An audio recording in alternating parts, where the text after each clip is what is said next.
Hi everybody, and welcome to our video on how to pass your RICS APC.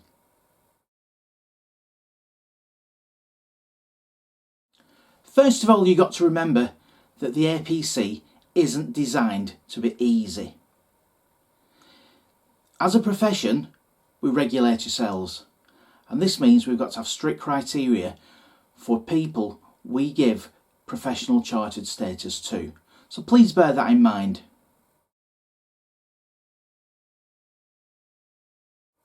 However, the APC is not impossible. And it's not impossible if you actually read the guidance and follow the guidance. The title of the APC gives it away. It's called the Assessment of Professional Competence. And this means it's a workplace assessment. It's actually your employer that provides the training for your APC and not RICS. So you've got to be in the right job. You've got to be getting the right experience. If you're not, don't be afraid to move jobs to one in which you will get your correct experience. I see many candidates struggling, getting referred because they're in the wrong job, getting the wrong experience, and maybe not getting the right support from their employer. So if you need to move for your APC jobs and employers, please don't be afraid to do so, because at the end of the day, it is a competency workplace assessment.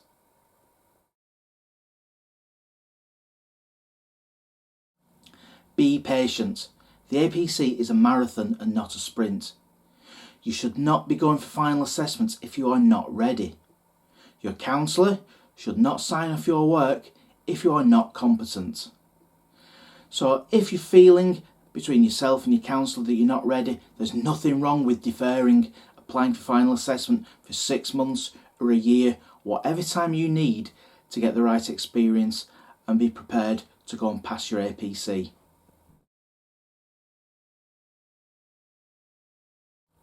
Next, and most importantly, follow the guidance. Follow the competency requirements set by RICS. Every part of your submission, every part of your work, please refer back to the competency definitions and the examples within this. There's a separate pathway guide for each pathway, giving individual specialisms, and I can't stress enough, keep referring back to the guidance set by RICS throughout the APC process.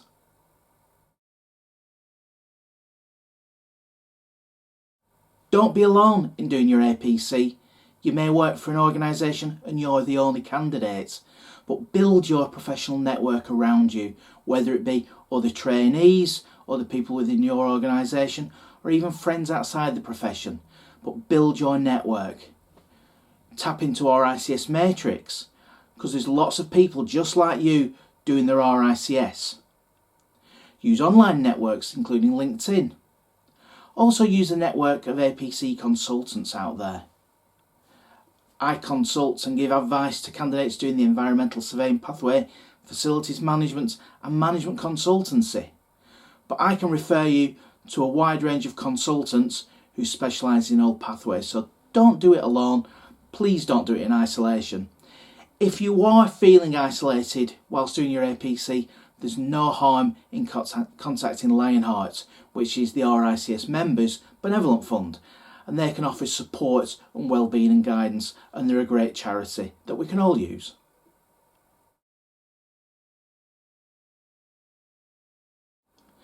Make sure you practice and prepare for your final assessment. You should have practiced your presentation dozens of times to other chartered surveyors that can understand it technically, to people who don't know anything about surveying, your family and friends maybe, and they will be able to give you coaching on, well, is the topic understandable? Are you coming across clearly? But please, the more you practice, the better you'll be during your final assessment presentation. And also practice answering questions. Build up a library of questions you could be asked at final assessments that are included in your submissions. Make a list of these and get your friends, family, colleagues, anybody to help you practice getting used to answering questions under pressure, which you will be at your final assessment interview.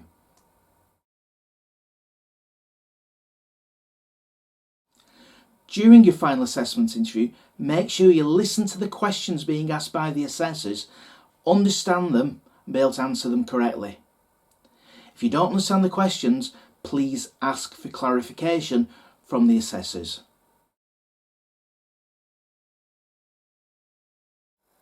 Please remember, at final assessment, no guesswork.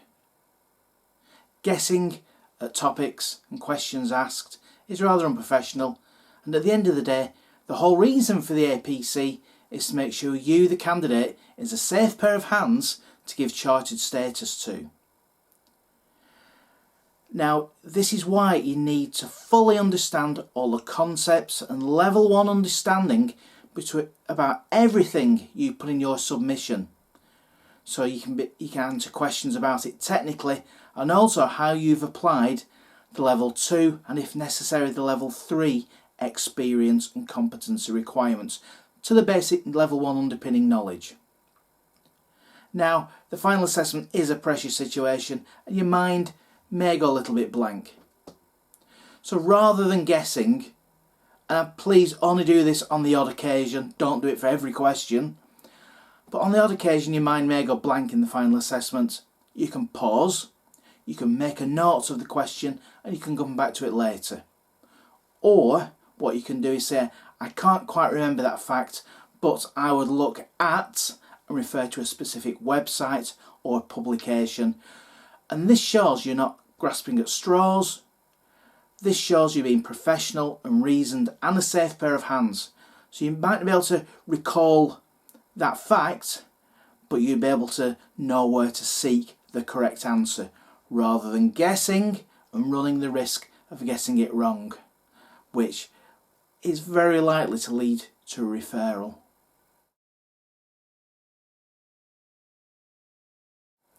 And finally, as written in large friendly letters on the front of the Hitchhiker's Guide to the Galaxy, don't panic.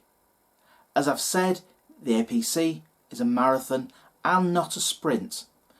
So by taking the time and maybe not rushing directly towards final assessment, you prepare correctly, you've got the right experience, and you're prepared to pass.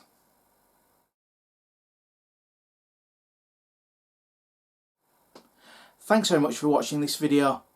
I hope you found it useful. If you have, please like the video on YouTube, and please also subscribe to our channel where we'll be posting even more APC content. So thanks again for watching, and as always, good luck with your APC.